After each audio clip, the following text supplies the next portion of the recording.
السلام علیکم ورحمۃ اللہ وبرکاتہ رب اشرح لی صدری ویسر لی امری واحلل عقدۃ من لسانی یفقہوا قولی۔ انشاءاللہ آج ہم محرم الحرام مہینے کی فضیلت کے بارے میں اسٹڈی کریں گے۔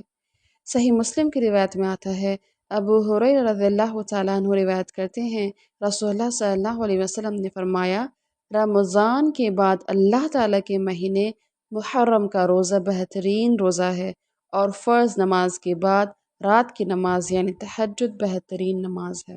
یعنی اس حدیث سے پتہ لگتا ہے رمضان کے مہینے کے بعد بہترین روزے کون سے ہیں، کون سے ماہ کے ہیں؟ محرم الحرام، محرم کے مہینے کے ہیں۔ اسی طرح صحیح مسلم کی روایت میں آتا ہے، ابن عباس رضی اللہ تعالیٰ عنہ بیان کرتے ہیں، جب رسول اللہ صلی اللہ علیہ وسلم نے عاشورہ کا روزہ رکھنے کا حکم دیا تو انہوں نے عرض کیا، اللہ کے رسول، یہ تو وہ دن ہے کہ یہود و نصارہ اس کی تعظیم کرتے ہیں۔ تو رسول اللہ صلی اللہ علیہ وسلم نے فرمایا، اگر میں آئندہ سال تک زندہ رہا تو میں 9ویں محرم کا بھی روزہ رکھوں گا۔ یعنی عاشورہ کے روزے میں 9 اور 10 تاریخ دونوں کا روزہ رکھنے کا حکم آیا ہے۔ سنگل تنہا 9 تاریخ کا روزہ نہیں رکھنا ہے، کیوں؟ تاکہ یہود و نصارہ کی مشابہت سے بچا جائے۔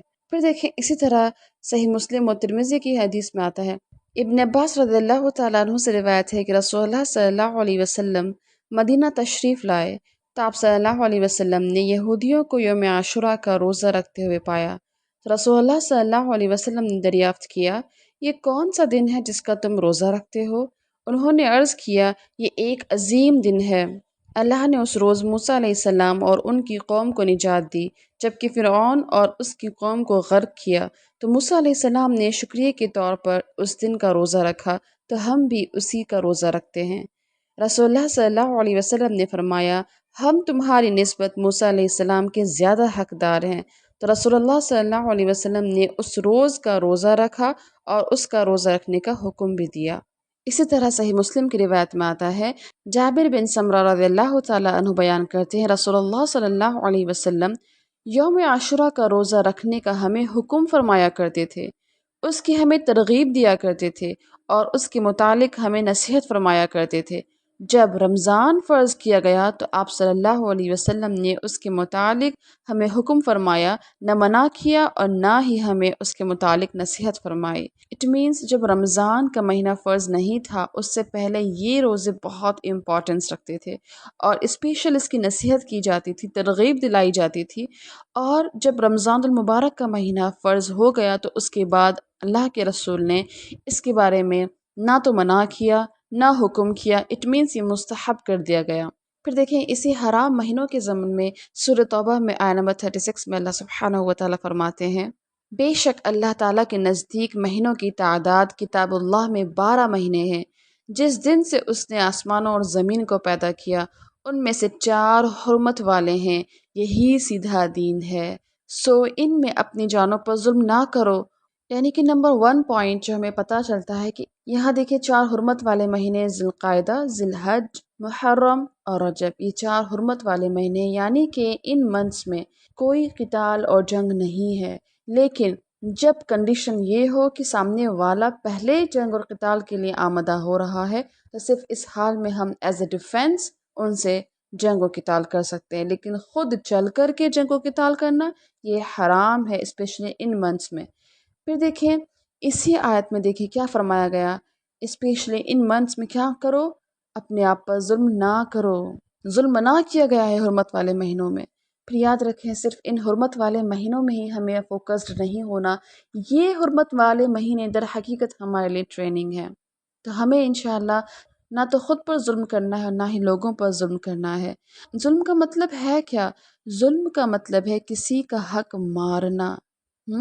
صحیح مسلم کی روایت میں آتا ہے، اللہ عز و جل فرماتے ہیں، اے میرے بندو، میں نے اپنے اوپر ظلم کو حرام قرار دیا ہے اور میں نے تمہارے درمیان بھی ظلم کو حرام قرار دیا ہے، تو تم ایک دوسرے پر ظلم نہ کرو۔ اللہ اکبر، اللہ نے اپنے اوپر بھی حرام قرار دیا ظلم کو اور درمیان بندوں کے بھی حرام قرار دیا ظلم کو، تو ہمیں بھی یہ سوچنا چاہیے کہ ہمیں ایک دوسرے پہ ظلم نہیں کرنا، ایک دوسرے کا حق نہیں مارنا۔ اسی طرح ابو ہریرہ رضی اللہ تعالیٰ عنہ سے روایت ہے کہ آپ صلی اللہ علیہ وسلم نے فرمایا، ایک مسلمان کی ہر چیز دوسرے مسلمان پر حرام ہے، اس کا خون، اس کا مال، اس کی عزت و آبرو۔ اللہ اکبر! یعنی ایک مسلمان کا مال کسی دوسرے مسلمان پر حرام ہے، اس کا خون حرام ہے، اس کی عزت و آبرو حرام ہے۔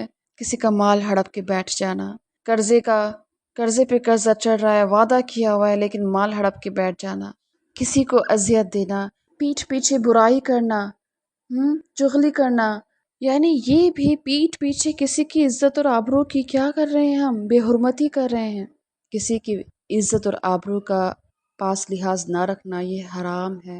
ایک اور حدیث میں آتا ہے، ابو ہریرہ رضی اللہ تعالیٰ عنہ سے مروی ہے، آپ صلی اللہ علیہ وسلم نے فرمایا، مسلمان وہ ہوتا ہے جس کی زبان اور ہاتھ سے دوسرا مسلمان محفوظ ہو، اور مومن وہ ہوتا ہے جس کی طرف سے لوگوں کو اپنی جان اور مال کا امن ہو۔ اللہ اکبر! مومن ہونا تو دور کی بات، ہم ذرا اپنے آپ کو چیک آؤٹ کریں، مسلمان کیٹیگری میں کیا ہم آتے ہیں؟ کیونکہ مسلمان وہ ہوتا ہے جس کی زبان سے اور ہاتھ سے دوسرے مسلمان محفوظ ہوں۔ ہماری زبان سے ہمارے گھر والے محفوظ نہیں، ہمارے دوست محفوظ نہیں، ہم خود کو مسلمان کیسے کہہ سکتے ہیں؟ اور مومن وہ ہوتا ہے جس کی طرف سے لوگوں کو اپنے جان اور مال کا امن ہو، یعنی کہ وہ شخص جو مومن ہے اس کے اندر تقوی ہے ہی اتنا کہ وہ دوسروں کی جان اور مال تمام طرف سے، جس نے تمام طرف سے لوگوں کو اپنے امن میں رکھا ہوا ہے۔ پھر دیکھیں 10ویں محرم کی جو امپورٹنس ہے وہ اس لحاظ سے بھی ہے کہ حضرت حسین رضی اللہ تعالی عنہ اس دن شہید ہوئے تھے۔ پھر دیکھیں نیا سال جو شروع ہوتا ہے ہجری سوت سے، وہ محرم کا ہوتا ہے، تو نئے سال کی جو دعا ہے وہ بھی ہم ذرا پڑھ لیتے ہیں اور اس کا ٹرانسلیشن بھی یاد کر لیتے ہیں۔ دعا یہ ہے، بسم اللہ الرحمن الرحیم، اللهم أدخله علينا بالأمن والإيمان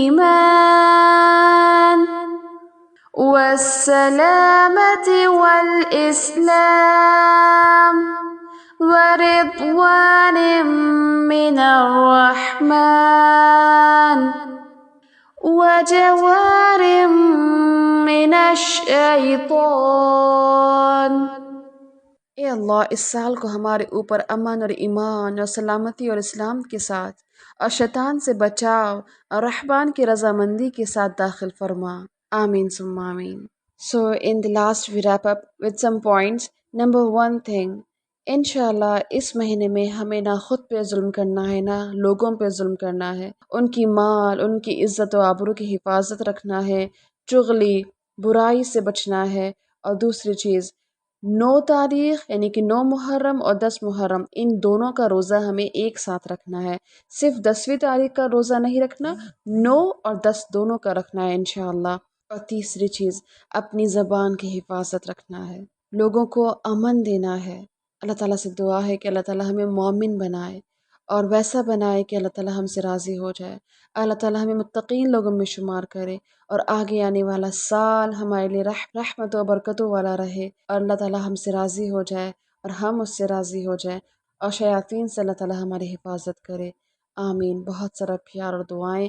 والسلام علیکم ورحمۃ اللہ وبرکاتہ۔